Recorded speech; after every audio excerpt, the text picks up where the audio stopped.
against humanity. The sham provincial government of Balochistan is a selection of Pakistan military.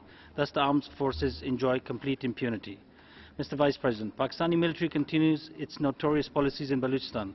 Military operations are being carried out against the civilians and using torture and arbitrary detentions as an instrument of cohesion. The FC, the Frontier Corps, which is under the command of the Pakistani Army, is given complete control over Balochistan, where enforced disappearances, torture and other ill treatment and extrajudicial executions are reported on a daily basis. In over a decade, tens of thousands of Baloch have disappeared in Balochistan by the hands of the state security forces. In many cases, bodies are found days later with visible signs of extreme torture and mutilation, which the international human rights organizations call the kill and dump policy of Pakistan. In other cases, a body is never recovered and the state denies any responsibility, neither brings any perpetrators to justice. Mr. President, religious extremism, particularly the army and the intelligence agencies, namely the ISI and the MI, military intelligence, muzzle dissenting and critical voices in non-governmental organizations, Baloch nationalist parties, and even the media. Pakistan is systematically radicalizing the secular Baloch in order to counter the legitimate struggle for self-determination. I urge this august council to hold Pakistan accountable for crimes against humanity in Balochistan. Thank you. Next speaker is International Movement Against All Forms of Discrimination and Racism.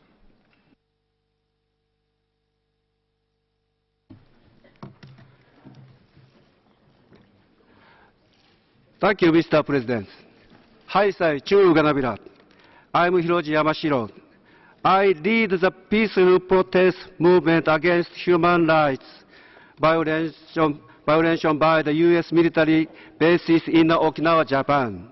The government of Japan and the U.S.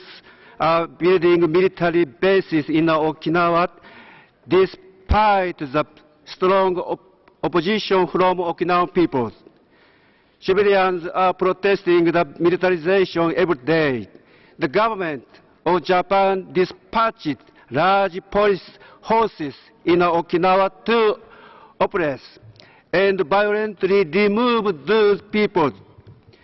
In the protest, I was arrested for minor offense followed by 2 retroactive arrests.